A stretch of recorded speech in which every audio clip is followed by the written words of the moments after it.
Pensando en Voz Alta, conversación espontánea en la que se analizan los temas de actualidad, abordados bajo la perspectiva de Alfredo Mena Lagos. Pensando en Voz Alta.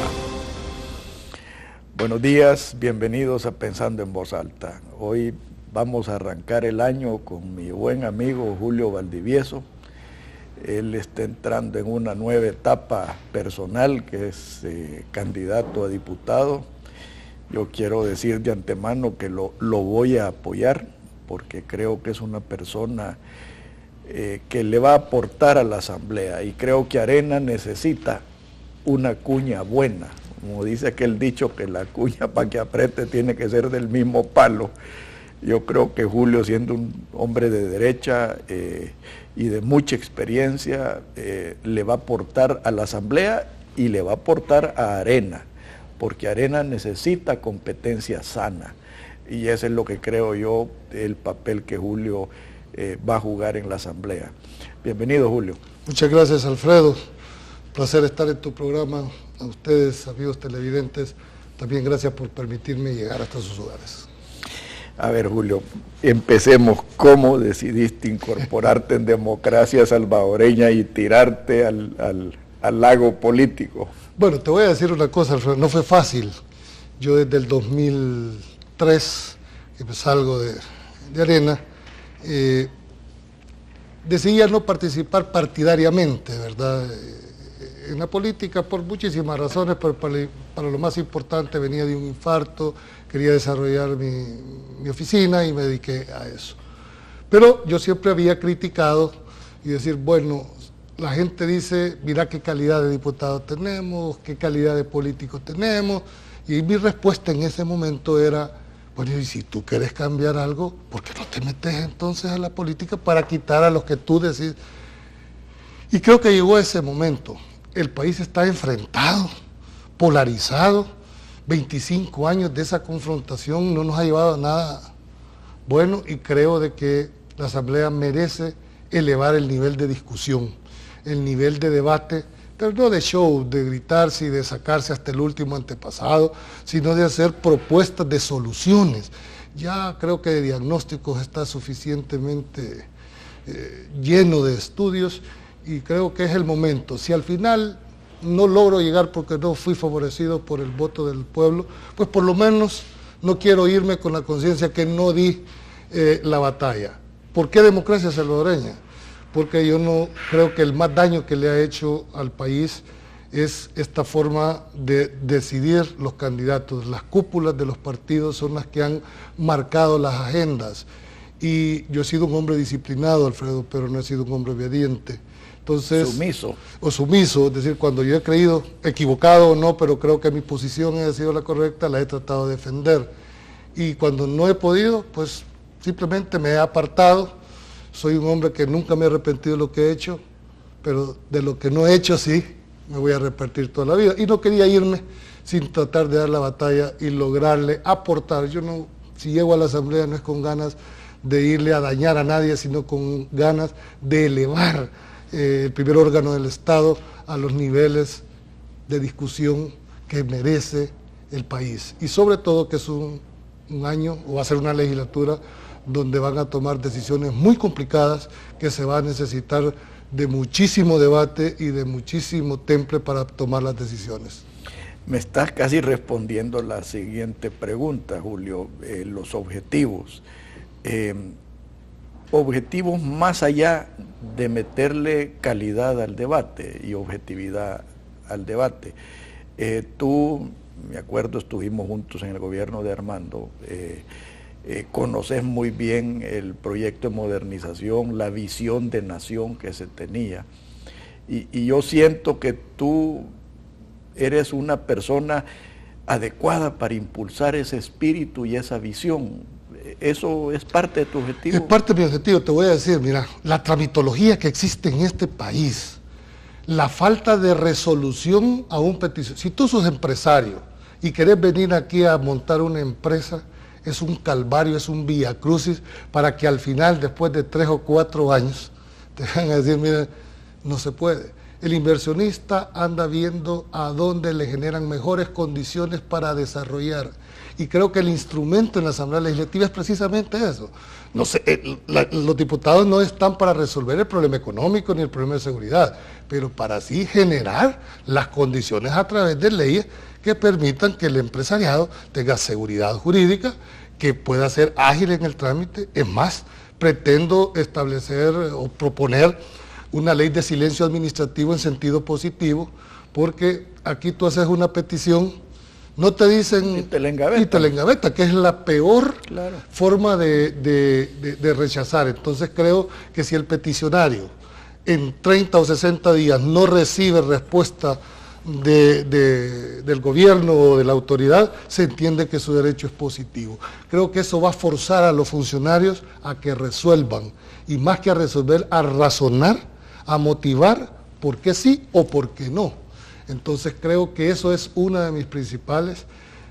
Te recordarás, en ese momento venía toda una modernización, nos tocó, bueno, a ti te tocó elaborar muchísimas bases de licitación. Yo te quiero decir que llegué a feliz término el caso de las licencias. Antes se tardaban, primero se sacaba la licencia, después se aprendía a manejar.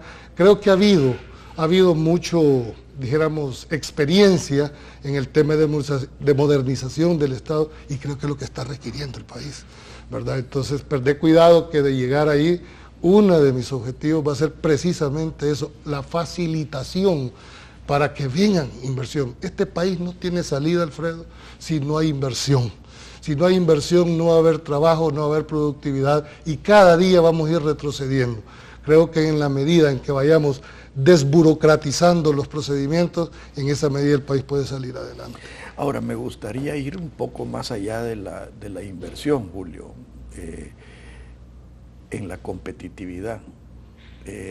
Este país no puede salir adelante sin ser competitivo, sin ser verdaderamente productivo, sin dejar de estar protegiendo intereses creados que lo único que hacen es prolongar la falta de competitividad, prolongar ese ahogamiento y estrangulamiento de posibles nuevos proyectos, de posibles nuevas fuentes de empleo, de posibles oportunidades para la sociedad.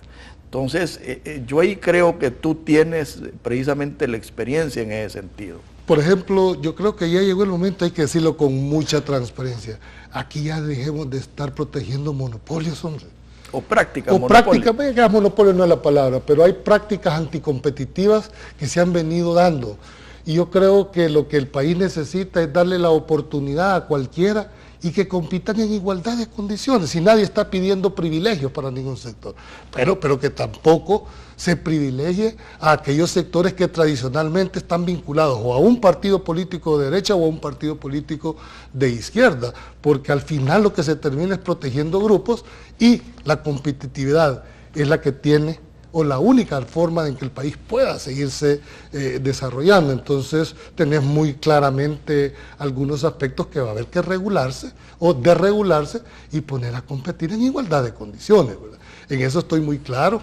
Por supuesto que esto no agrada, pero la verdad es que aquí no se trata ya de un populismo, se trata por el país, Alfredo. Hay cosas que va a haber que enfrentarlas con la madurez que esto significa, aunque popular o electoralmente no sean beneficiosas. Por eso que los grandes partidos no van a hacer transformaciones, porque lo están pensando en función electoral. Es decir, si tomamos esta decisión... No, y en función de los intereses de las cúpulas y de los dueños del partido. Si yo tomo esta decisión política como partido, eso se va a traducir en menos votos y por lo tanto no nos conviene, aunque sea necesario para el país. Entonces yo creo de que debemos de dar ese salto, creo que debemos de hacer los planteamientos y que el elector tenga y que vea propuestas de las soluciones, las propuestas de los candidatos. Ahora, con el voto cruzado creo que van a tener la oportunidad de escoger a aquellas personas que a juicio del elector puedan representarlo mejor en la Asamblea Legislativa. Entremos a la campaña, Julio. Tú siempre has sido una persona propositiva, respetuoso. Pues yo he tenido el gusto de compartir contigo programas de televisión y conozco esas características tuyas. ¿cómo le piensas inyectar a la campaña estas características? Bueno, en primer lugar, yo tengo elaborada toda una plataforma en 4 grandes ejes, Alfredo. Uno, el tema de seguridad, que es uno de los principales problemas. El tema del transporte, que lo conozco, fui viceministro durante 6 años. El tema de la reforma del sector eléctrico, pero una verdadera reforma profunda del sector eléctrico. Y un cuarto eje, que es el fortalecimiento institucional. Yo creo que no tenemos salida si no se refortalece la institucionalidad de este país. Corte Suprema, Sala de lo Constitucional, Fiscalía, Corte de Cuentas. Si no tenés instituciones fortalecidas para enfrentar, muy difícilmente vamos a poder salir de donde estamos.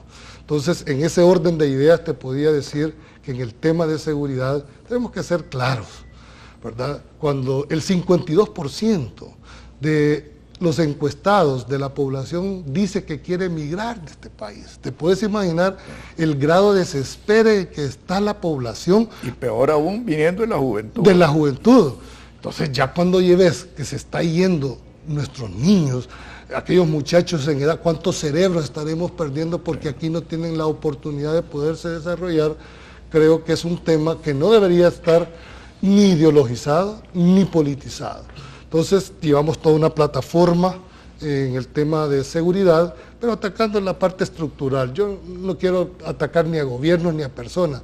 Este tema nos atañe a todos los salvadoreños, todos vivimos en El Salvador, tú mismo has de sufrir en carne propia esa desmotivación de la inseguridad que no te permite seguir invirtiendo como quisieras tú que invertir en el país.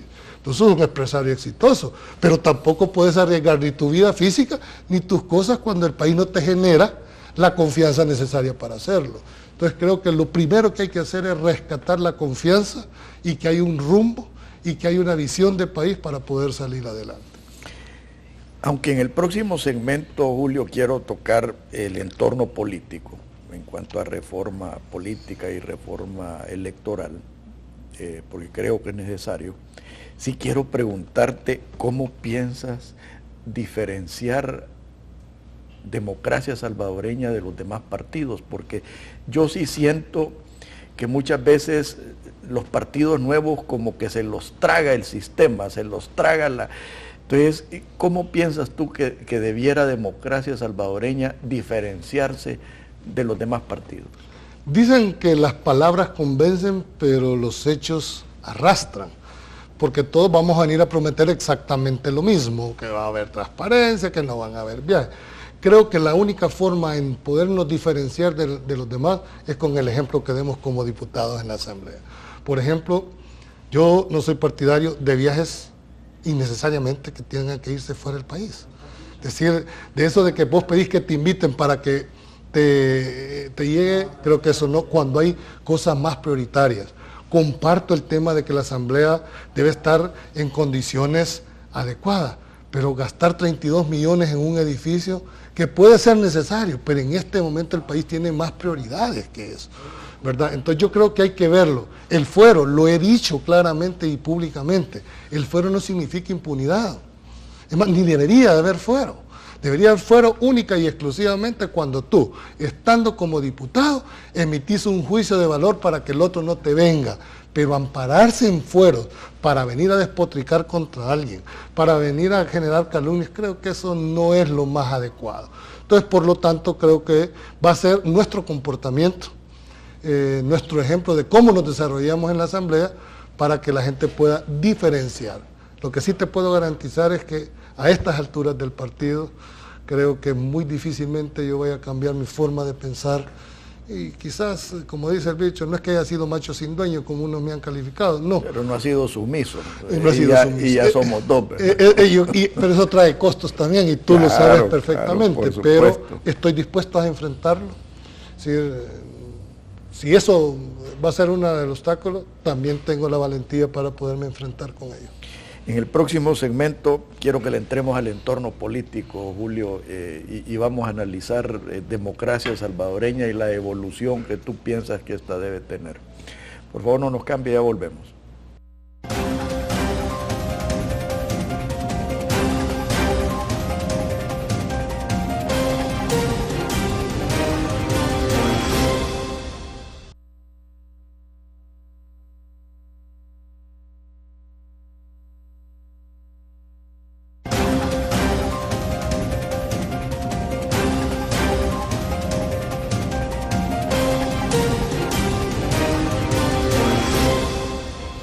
Julio, en el primer segmento tú hablaste de que quieres cambiar la manera de hacer política de los partidos, que quieres democracia interna, apertura. No quiero emitir un juicio de valor, pero y quizás es lógico porque democracia salvadoreña acaba de nacer, ¿verdad? Y lógicamente tiene un dueño, ¿verdad? Y lógicamente no tiene su democracia interna desarrollada. ¿Cómo piensas tú de que esa democracia se puede desarrollar internamente en democracia salvadoreña? Bueno, si bien es cierto, Democracia Salvadoreña es un partido nuevo, pero estatutariamente tiene la garantía quizás más allá de lo que la propia ley de partidos políticos les exigía.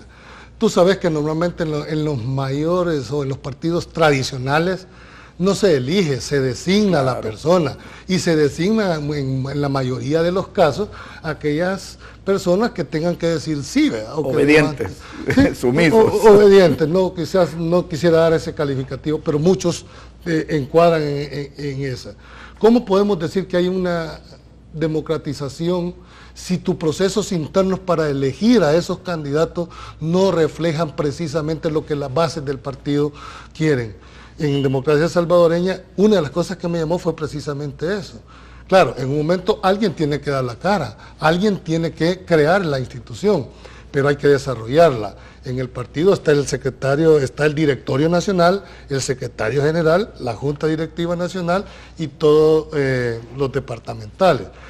Todos los candidatos, sin excepción, Alfredo, todos los candidatos han venido de las propuestas de los directores municipales y los municipales a los departamentales. Ningún candidato fue impuesto por el secretario general, ni mucho menos por el directorio, decir, a este queremos.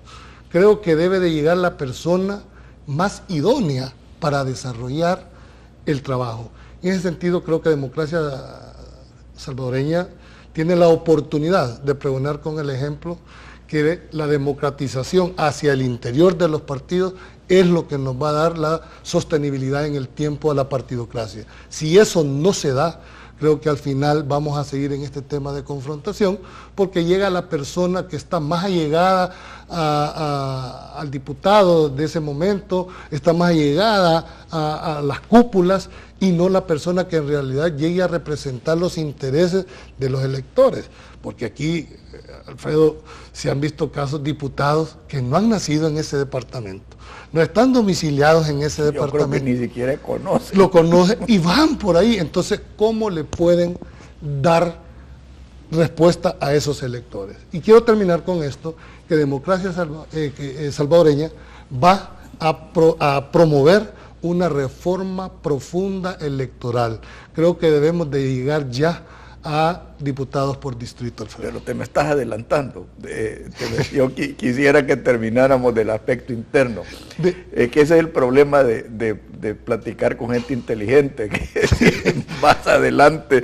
Pues, yo lo que quisiera que entráramos al financiamiento del partido. Okay. O sea, obviamente ahora el financiamiento es reducido en Democracia Salvadoreña, pero ¿cuál es tu proyección de ampliar esa base financiera, de democratizar esa base financiera? Mira, es lógico que en un primer momento, pues el secretario general es lógico.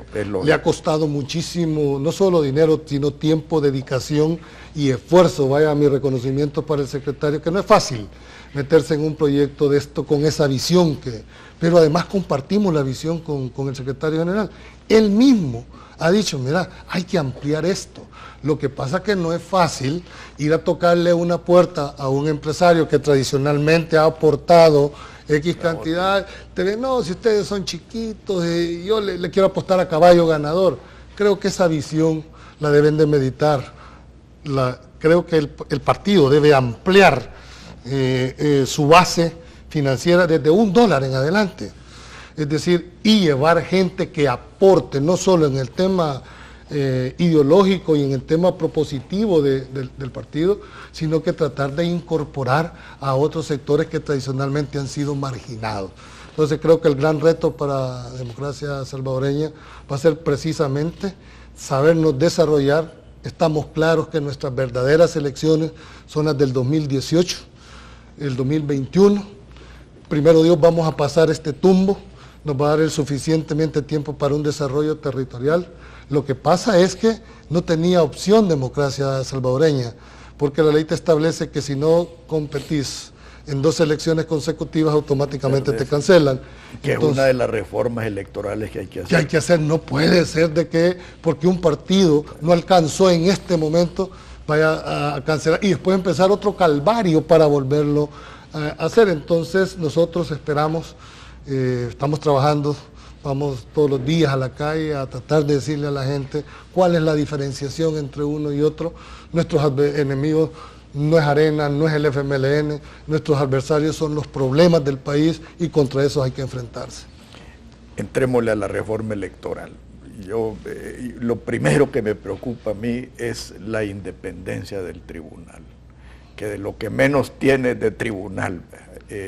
Y eso yo creo que Democracia Salvadoreña tiene la oportunidad de manifestarse abierta y agresivamente en pro de la independencia del Tribunal Supremo Electoral. Totalmente de acuerdo, sin temor a cualquier represalia que pueda venir. Creo que el Tribunal Supremo Electoral, en mi concepción filosófica, Alfredito, es que el garante de la legalidad del país es el fiscal general.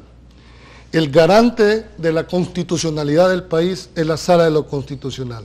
Pero el garante de la democracia es el Tribunal Supremo Electoral. Y eso es lo importante de entender de por qué debe haber una reforma.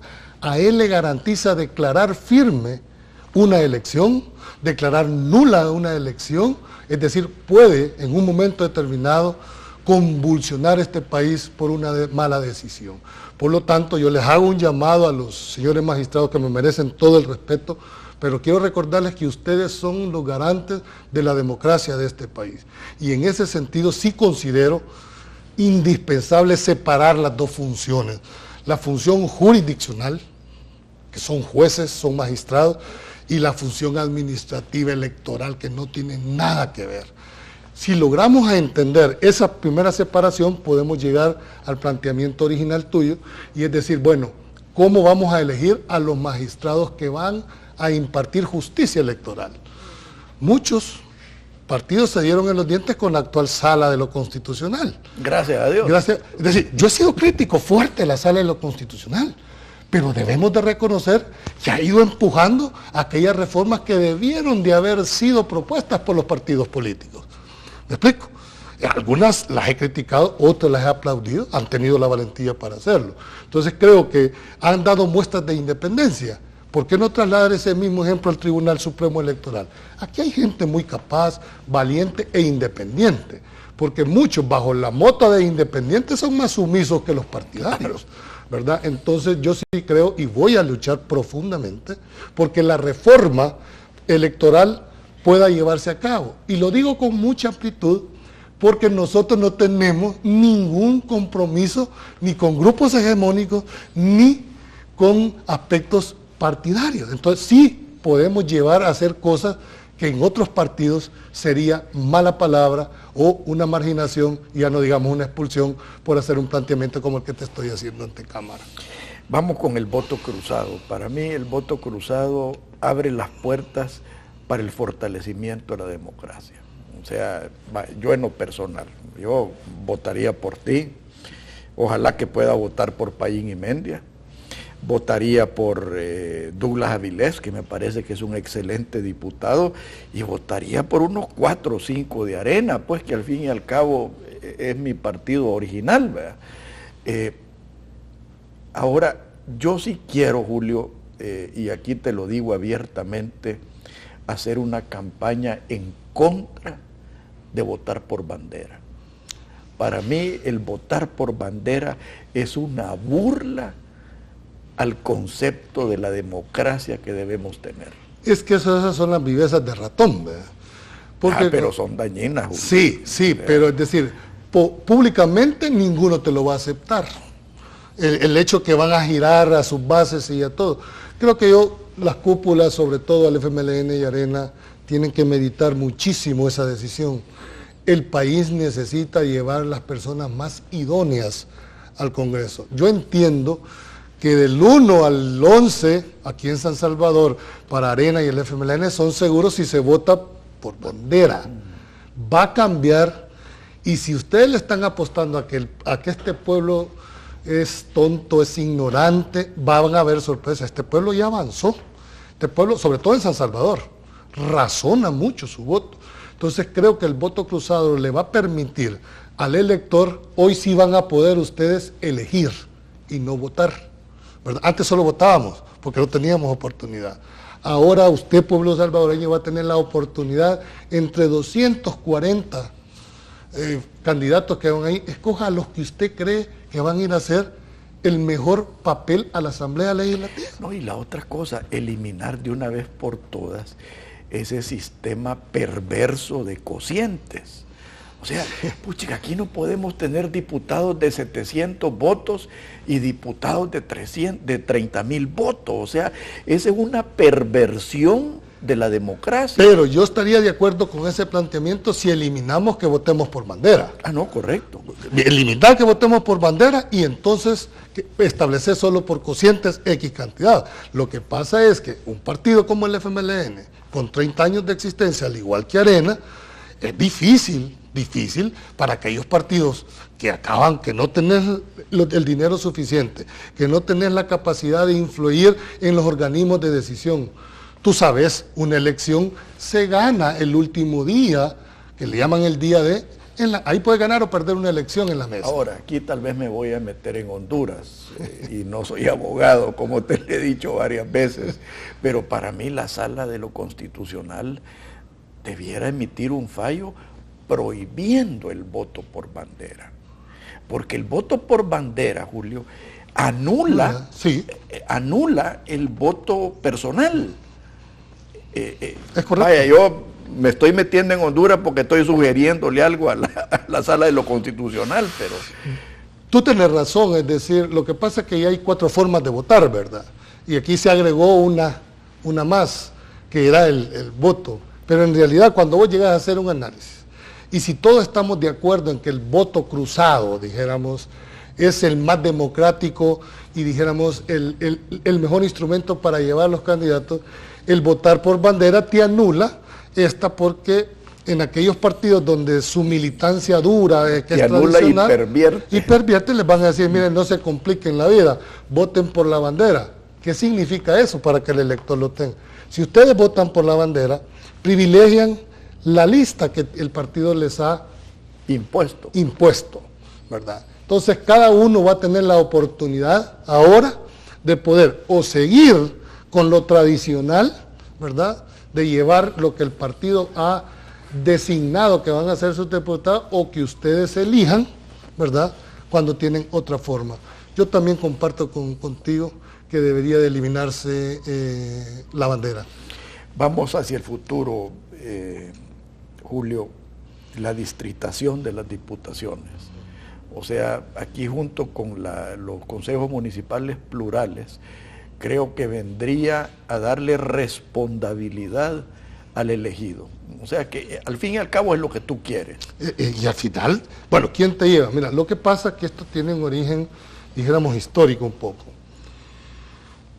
Cuando el elector sabe a quién irle a pedir cuentas de su gestión, obliga a esa persona a dar todo de sí.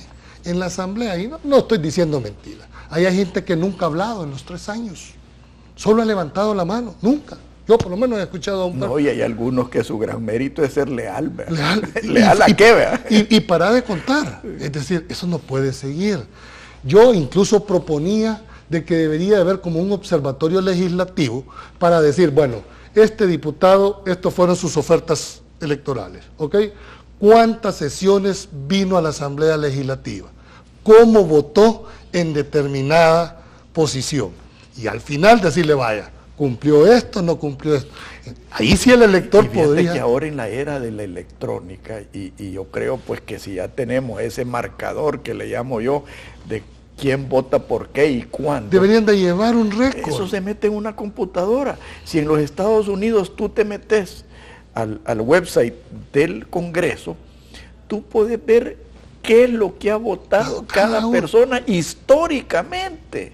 Fíjate. O sea, no te pueden andar con cuentos. ¿Por qué? Porque así cuando vos vengas en el siguiente periodo a pedir el voto, ¿con qué solvencia moral vas a venir cuando de tu plataforma no llegaste a... Porque le apuestan a la amnesia del pueblo. Es decir, no, dentro de 3 años ya se les olvidó lo que vinieron.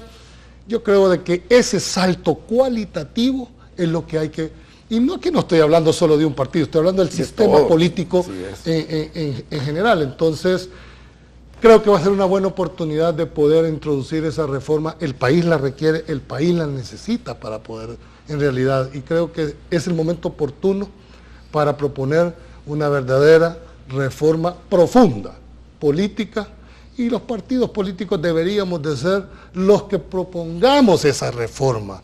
Pero al no haber esa iniciativa, nos han tenido que venir como arreando, ¿verdad? Y en algunos casos, incluso forzadamente, ¿verdad? Y aquí quiero volver al tema del financiamiento. A mí una de las cosas que me molesta profundamente es el financiamiento foráneo de las campañas políticas. Y aquí en realidad... Y de todos lados.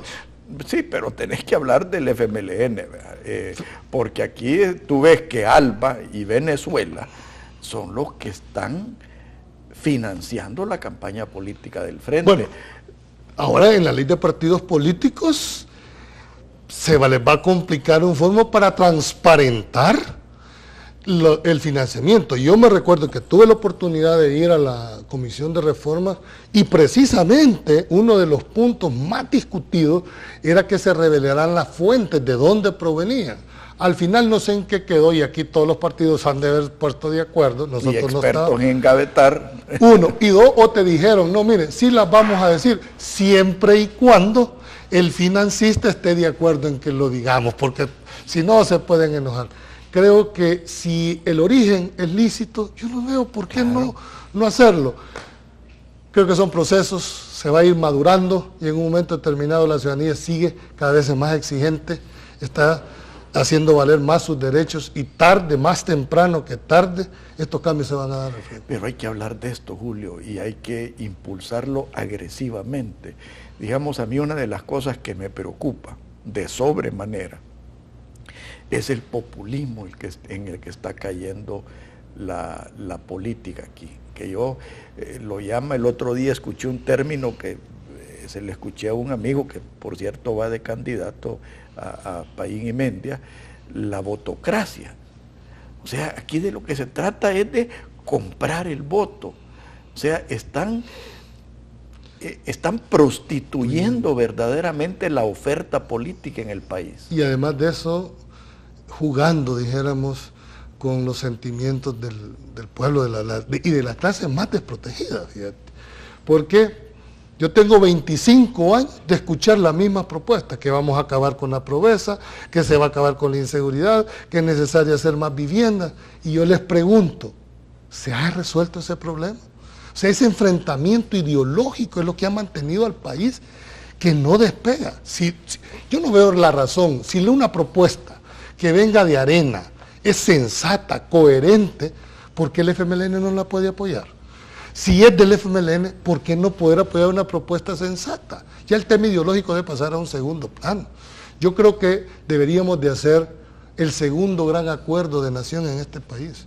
Mira, Costa Rica en el tema de educación, no porque a alguien se le ocurrió, es porque hubo un acuerdo de nación. ¿Qué queremos ser en 25 o 30 años en el tema de educación en este país? Pero hubo acuerdo, hay una visión. Aquí nos decimos salvadoreños porque comemos pupusas, pues, pero no tenemos en realidad una identificación que nos una, con excepción del fútbol, cuando juega la selecta que se nos olvida. Que no unificamos todo. Aunque nos peguen la tastaciada del siglo, pero ahí estamos. ¿Por qué? Porque compartimos una visión en común. Si lo podemos hacer en el fútbol, ¿por qué no poderlo hacer también en la parte política? Entonces, ojalá, mira, hablar de esto, en realidad, no sé si lo frustra o no a uno, porque me dijo, mira, y si suponete que llegás, me dijeron, una golondrina no hace verano. Si vos sabés que ahí funciona la aritmética legislativa. Mira, le dije, no te equivoques. Una voz de calidad. Es decir, pesa. una golondrina es cierto, es de verano, pero puede complicar el verano, ¿verdad? Y en medio verano puede caer una lluvia. No, y ahora te voy a decir, uno de los grandes avances que ha tenido El Salvador en mi manera de pensar es precisamente este tipo de programas.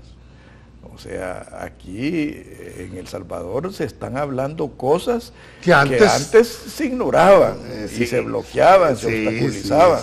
Hoy una voz de calidad en la asamblea se replica en programas como este. Correcto.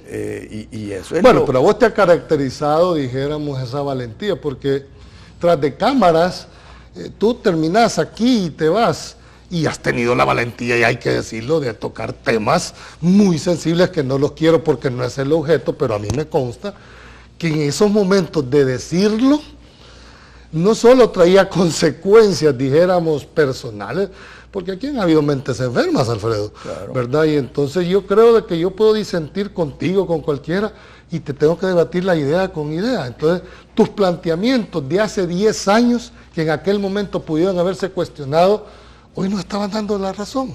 Pero, claro, 10 años después, pero en el momento en que alguien se atrevió a decir eso, es de reconocerlo. Sí. No, y te voy a decir, eso de que la voz de la golondrina, eso inspira. O sea, yo aquí en este programa tuve a esta muchacha de Guatemala, Gloria Álvarez, y te digo, una muchacha que aparte de ser linda e inteligente, inspira. O sea, eso lo mueve a uno a decir, bueno, no estoy solo. Mis ideas por lo menos la luz, ¿verdad?, en el camino de que hay algo por qué seguir peleando. Que, o sea, mi gran interrogante que tuvo que ver con la primera pregunta, bueno, ¿y vos por qué te querés tirar? Me dijo, sos un profesional, tenés tu oficina, es decir, estás en una estabilidad económica. Bueno, le dije yo, porque yo tengo hijos, y yo quiero decir, ¿qué país le quiero dejar a mis hijos? Es decir, yo te aseguro que si los hermanos, que yo los llamo los héroes nacionales, que están fuera del país, se les hubiese brindado una oportunidad de desarrollarse, no se hubieran ido, Alfredo. ¿Quién quiere irse a otro país con costumbres diferentes, con marginaciones, con discriminaciones, si este país que los vio nacer no les genera una oportunidad siquiera para desarrollarse en las condiciones mínimas de seres humanos? Entonces yo creo de que eso debería ser la única motivación de poder en realidad tratar de incidir, y sigo insistiendo, yo no tengo ninguna agenda partidaria en contra de nadie. Mi agenda son con los problemas del país, y si en algo se puede aportar para dejar de seguir siendo salidas y no soluciones a los problemas, pues hombre, si Dios y el pueblo me favorece, esa va a ser mi misión. No, y fíjate que algo inclusive más trágico de los muchachos y muchachas que se quieren ir del país, trágico también aquellos que no quieren regresar, que tuvieron la oportunidad de educarse en las mejores universidades, tener las mejores experiencias, y ya no quieren regresar. ¿Y quién va a querer regresar cuando tenés aquí 10 muertos diarios, cuando salís a la esquina y no sabes si vas a regresar de tu trabajo? Ese es el diario vivir de este país. Entonces, yo no critico a esos muchachos. Es más, ¿cuántos talentos habremos desarrollado? No los podemos culpar. Culpémonos los que pudimos haber cambiado esto y no lo hicimos. Nosotros somos los responsables de que esa gente esté dando en otro país lo que debió estar dando en este país. En el próximo segmento, Julio, quiero que hablemos de proyectos. Tú tienes vasta experiencia en lo que para mí es una de las tragedias nacionales, que es el transporte, a todo nivel. Por favor, no nos cambie, ya volvemos.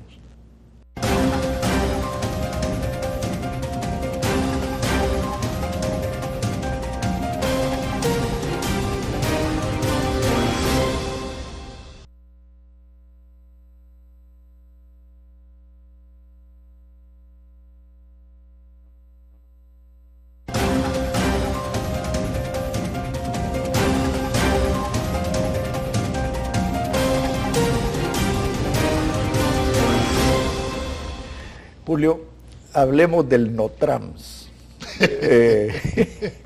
Porque en realidad yo le llamo el no trans porque primero no avanza, segundo no es transparente y tercero no sé si va a ser viable, o sea, financieramente hablando sí, y operacionalmente hablando. ¿Cuál es tu análisis del no trans? Este sistema de transporte masivo de pasajeros debe tener tres componentes básicos el estudio. Primero, es que lo que están implementando no fue lo que se planteó en 1998, que fue durante la gestión que se contrataron a esta empresa israelita Tajal, que era el plan maestro de transporte del país. Ahí se establecían buses articulados, Alfredo, que no tenías por qué dañar la ciudad, ¿me explico?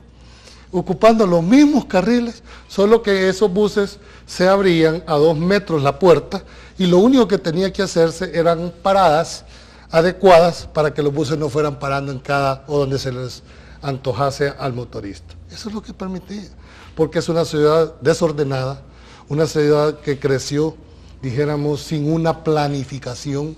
Entonces vos aquí tenés un restaurante y 2 parqueos. ¿Y dónde se parquea la gente? En la calle, en las aceras. ¿Me explico? Las aceras son de uso exclusivo del peatón y ahí ves vehículos. Entonces creo que el sistema masivo no fue diseñado, y con todo el respeto, ahorita más parece una línea de buses más que un verdadero sistema integral. Esto no va a funcionar si no lo integran en la forma radial que se había puesto para que el sistema funcionara. Por lo tanto, también debemos de decirlo con mucha claridad, que este proyecto no les va a funcionar si ustedes no han cumplido 3 cosas. 1, el diseño, construcción y operación tiene que estar muy bien definido. Segundo, no pueden excluir a los actuales operadores del sistema. Es decir, si lo quieren implementar con la exclusión, muy difícilmente lo van a. Y el tercero, lo más importante, es la tarifa. ¿Cómo vas a financiar una tarifa? El mismo estudio, que yo tuve la oportunidad de verlo, te da una tarifa sugerida de 50 centavos, Alfredo. Es decir, más del doble. ¿Qué pasa si tú no le das? Que yo voy a decir que va a ser más, pero bueno, dijéramos la tarifa sugerida. 50 centavos contra 20 que están pagando. Alguien podría decir, bueno, ¿y qué son 25 centavos más? Miren, señores, un trabajador que vive en Apopa y trabajas aquí en El Escalón toma 3 buses de venida y 3 buses de regreso. Si tú lo confrontas contra su salario mínimo, ves el impacto que eso va a generar. Agarremos ahorita el Citrans, va a empezar en Soyapango. Y si esa gente viene hasta El Escalón, va a pagar el Citrans hasta ahí y después tiene que tomar otro bus para poder llegar a su destino. Por eso digo que el sistema tiene que ser integrado. Creo que el error fue haberlo politizado este tema. Este era un tema de país, este era un tema que nos debía haber unificados a todos para darle una salida.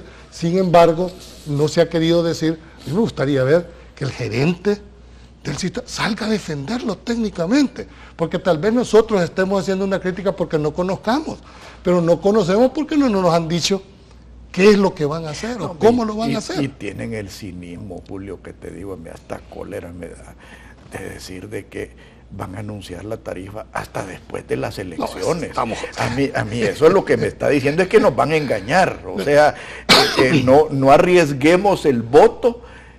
Porque vuelvo al mismo punto, estás pensando en función electoral, política, y no en función de resolver uno de los problemas grandes que tiene el país, que es el sector de transporte. Es decir, ¿cuánto pierde el país en una hora de congestionamiento? El estrés de usted que me está escuchando, la violencia social que le implica el hecho de estar en una trabajación. Andá a Soyapango en esta. Yo tuve la oportunidad de venir a Dilopango de hacer campaña. Y venía un hombre jalando una carreta del mercado. Nos tiramos hora 20 minutos, solo para pasar. ¿Por qué? Porque no avanzaba, y te puedes imaginar, reducido a un solo carril. Entonces, ahí no necesitas más que se quede un vehículo y trabaste todo el país. Entiendan que el Boulevard del Ejército es la CA1 del país, es decir, aquella calle que viene desde Alaska hasta la Patagonia. Esa es la calle que estamos y que la hemos reducido a un solo carril. Por eso yo creo que alternativas como la que ha planteado Democracia Salvadoreña del tren elevado, y puede ser un tren elevado en secciones. En secciones, pero debemos de empezar, ya hay países que lo están desarrollando. Entonces, creo los derechos de vía son tan caros para aquellas personas. Creo que deberíamos devolverle a la ciudad yo me llamó la atención, yo no sé cómo Norman dio los permisos para haber construido en algunos segmentos de la capital, pero bueno, creo que al final los candidatos van a tener que pronunciarse, sobre todo los candidatos a alcaldes, cómo van a enfrentar el tema del Citrams, que sería muy bueno que se pronunciaran. No, y hay otra cosa, Julio, el sistema de las terminales de buses. O sea que yo creo que ya es hora de que esas terminales de buses, la de Oriente, la de Occidente, el que sí estaba planteado que se saquen de San Salvador. Si no, se necesita ser un gran estratega. Mira, ¿sabes qué planteaba ese estudio? Que las dos terminales, la de Oriente, que está básicamente ahí al final de la Avenida Independencia, se llegara hasta San Martín. Correcto. Y la de Occidente se quedara o en la salida de Santa Tecla o por el Podiero. Entonces tú estabas sacando 2.200 buses que venían de Occidente. Correcto. Con 2.000 o 3.000 que venían de Oriente que ya no ingresarían. Entonces, ¿qué pasaba? Que estos buses eran alimentadores del sistema. Entonces ahí tenía los otros, el sistema masivo, para poder transportar toda esa cantidad de personas que se dejaba. No solo es el hecho del descongestionamiento, es que además ordenabas la capital, una capital totalmente, dijéramos, desordenada. Y aquí decimos San Salvador y Santa Tecla, pero en realidad lo que nos divide es 1 kilómetro nada más que dice Santa Tecla, porque la verdad que estamos integrados los 16 municipios.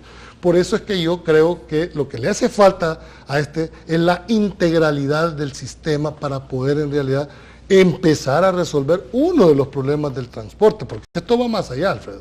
No solo es el tema de los buses, hay que empezar a ver el tema de la contaminación, hay que empezar a ver el tema del horario de carga y descarga. Aquí ya no pueden haber camiones o furgones descargando mercadería a las 11 de la mañana, parando el tráfico por 45 minutos. O sea, no puede seguir. Y que nadie me venga a decir a mí que hay que crear una ley. La ley ya está. El problema del país no es de ley. Aplíquela, señor viceministro. Aplíquela. Hay otro problema, y es un tema que yo quisiera tocar e impulsar, es el tema del anillo periférico.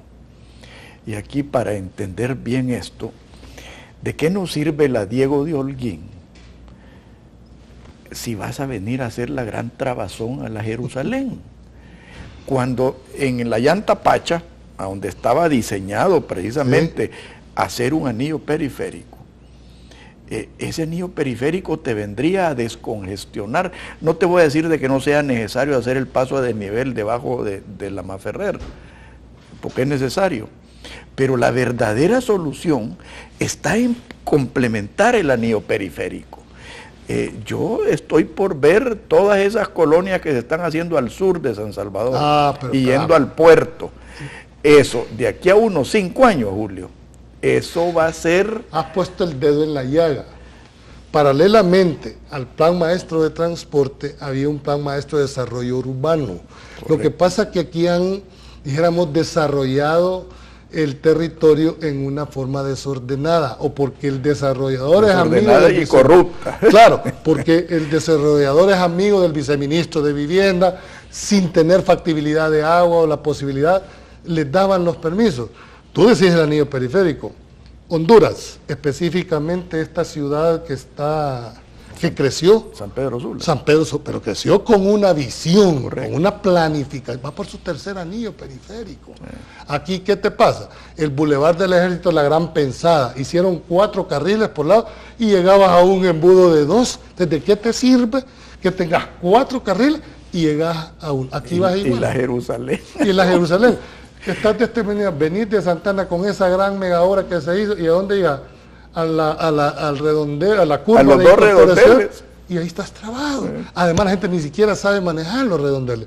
Creo que esa visión de ordenamiento territorial no puede seguir ya esperando. ¿Cuánto pierde el país en una hora de congestionamiento? Claro. Combustible fósil. Tiempo. Sí, tiempo. La productividad se viene abajo. La gente te tarda 1 o 2 horas para llegar. Hasta podés contabilizar el estado anímico de la gente, porque una gente con un estado anímico de venir de un congestionamiento y de andarte peleando con tanta bestia que anda manejando, no va a ser tan productivo como alguien. Y ya llegan enojados enojados, ya llegan predispuestos. Entonces, hasta eso hay que contabilizarlo. Y que nadie sabe ni dimensiona. Yo creo que sí se sabe y no la dimensiona. Pero para eso necesitamos ponernos de acuerdo en que si queremos desarrollar, primero el ordenamiento territorial es básico para el país.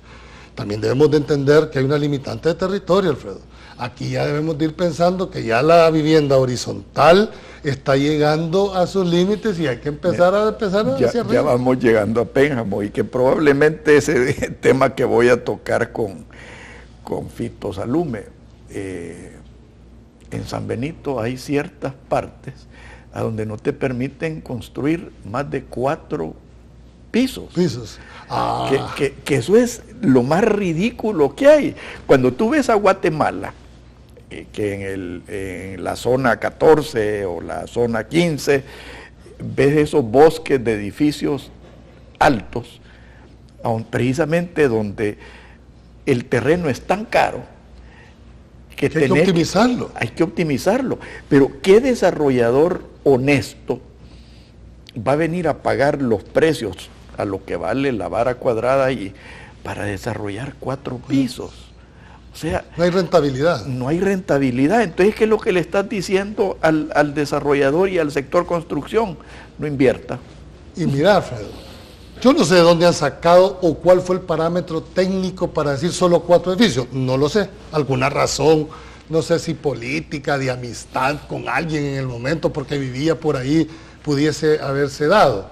Pero el sector de la construcción, en mi criterio, es uno de los sectores que puede de la noche a la mañana dinamizar la economía. ¿Por qué?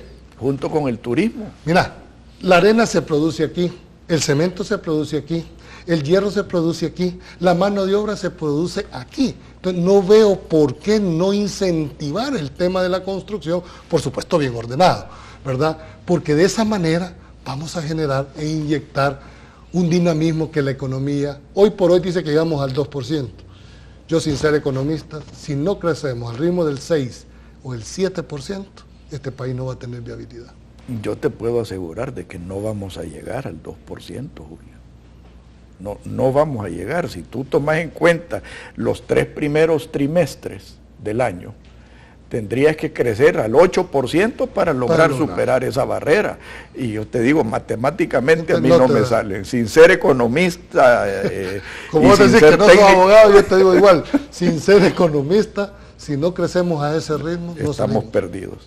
Julio, se nos ha quedado corto el tiempo, no va a ser el último programa, como te digo, mi deseo es que gente como tú llegue a la asamblea, así que vamos a seguir en esta lucha y te felicito y al mismo tiempo agradezco el sacrificio que estás haciendo metiéndote en ese pleito de chuchos.